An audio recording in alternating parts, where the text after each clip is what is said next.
and you put your interpretation on them, okay? Fossils only exist in the present. They don't exist in the past. I mean, you're digging them up and it's 2005, okay?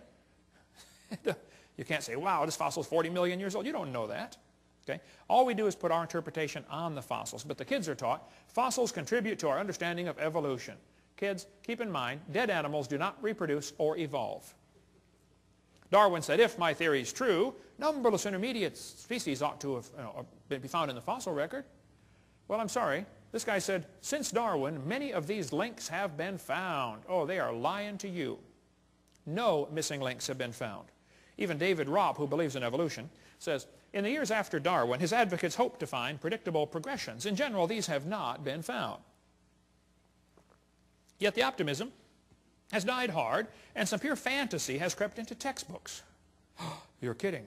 Fantasy in the textbooks? That's a fancy word for a lie. Okay? And we could spend 2 days on the fossil record. There's no fossil record, and there are gaps all over the place. Every place where there ought to be something, they find nothing. No evidence for how the whale evolved, or how the birds evolved, or how the flowering plants evolved. No evidence whatsoever. If you find a fossil in the dirt, all you know is it died. You couldn't prove it had any kids. And you sure couldn't prove it had different kids. And why would you think a bone in the dirt can do something animals today cannot do? Which is produce something other than their kind. Luther Sunderland wrote to major evolutionists all over and said, hey, where's the evidence for evolution? They wrote back and said, we don't have it, somebody else has it. He wrote to Colin Patterson because Patterson has access to the largest fossil collection in the world. British Museum of Natural History. Nobody's got more fossils than them. Patterson wrote a book about evolution, but he didn't show any missing links.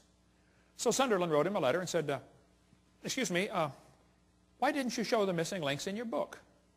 I'd like to see a picture of the missing link. Patterson wrote back and said, I fully agree with your comments on the lack of evolutionary transitions in my book. If I knew of any, fossil or living, I would certainly have included them. I will lay it on the line. There is not one such fossil. There are no missing links. The whole chain is missing. It's not a link they're looking for, folks. Even Stephen Gould said the absence of fossil evidence is a nagging problem for evolution. Yeah, it sure is. Stephen Gould died with a set of my videos on his shelf in his library. I hope he watched them. I donated them to him years ago, way before he died. Hopefully he watched them and got saved. I don't know. So Niles Eldridge and Stephen Gould have kind of resurrected the punctuated equilibria idea that came actually from Richard Goldschmidt. Goldschmidt said, the first bird hatched from a reptilian egg. They got so frustrated looking for missing links, they couldn't find any. They said, well, this just proves evolution happened quickly. Oh, I see. Yeah.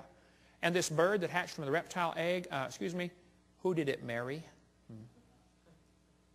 Don't you have to have two in the same place of the opposite sex? I mean, what if you get two males? Huh? And don't they have to be at the same time in history? What if one's born just 10 years before the other one? Ah, just missed it. You got to get them in the same place of the opposite sex at the same time, and they got to be interested. You got a whole bunch of problems, okay? Serious problems. Then they tell the kids to think critically. Which theory best describes the organism's evolution? Gradualism or punctuated equilibria? Look what they do. Kids, which theory is the best explanation? Slow evolution or fast evolution? Do you see how they're giving the kids two options, both of which are false? Which is correct, boys and girls? Elephants are orange or elephants are pink? Oh, man.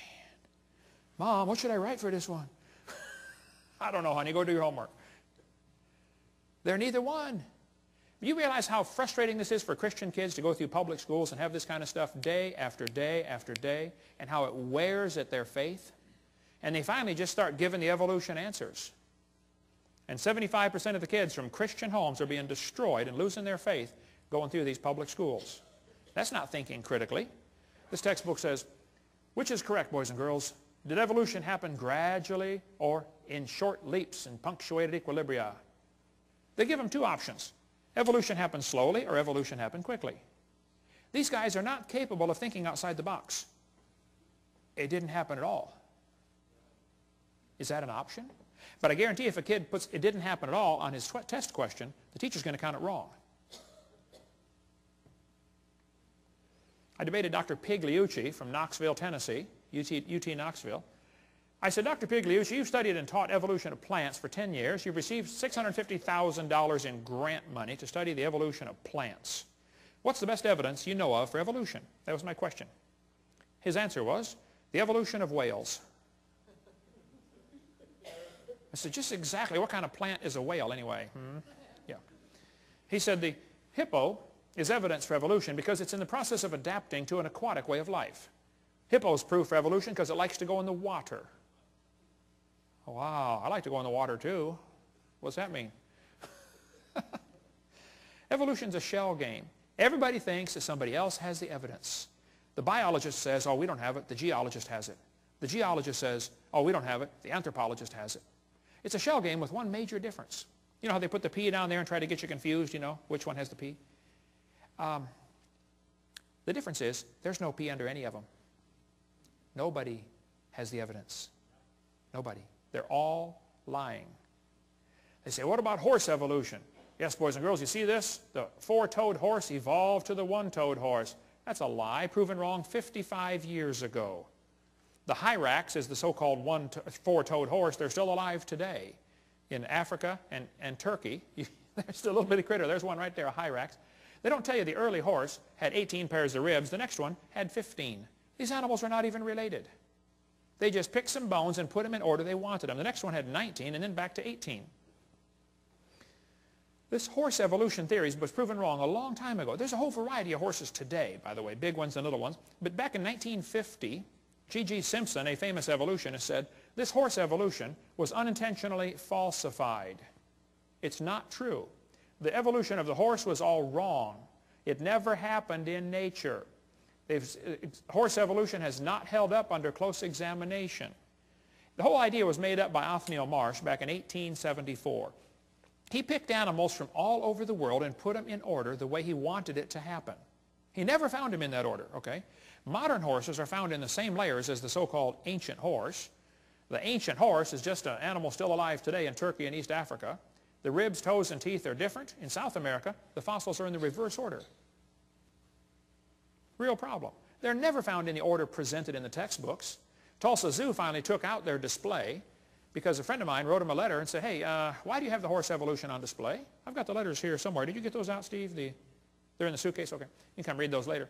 He wrote him a letter and said, guys, your horse evolution thing was proven wrong like 50 years ago. You know, would you please remove the display? And they said, we don't have the funding to remove it.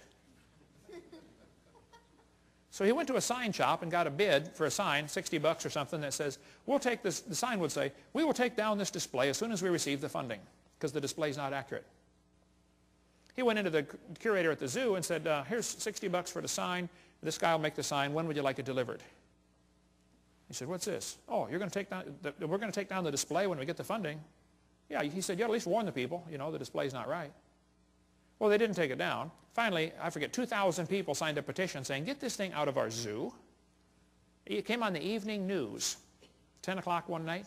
Tulsa Zoo has a false display. Next morning, it was gone. They found the funding. 6 months later, they put it back up. Yale University still has their horse evolution on display, proven wrong 55 years ago. Get more on the horse evolution in the book Icons of Evolution. Just because you can arrange animals in order, that doesn't prove anything. Even if you find them buried in a certain order, that doesn't prove anything. If I get buried on top of a hamster, does that prove he's my grandpa? No. Order of burial means nothing. But if you think you can arrange things and that somehow proves something, okay. I've been doing a lot of research on the evolution of the fork. I've pieced together fragmentary evidence for a long time. I believe, after studying this very intently, that the knife evolved first.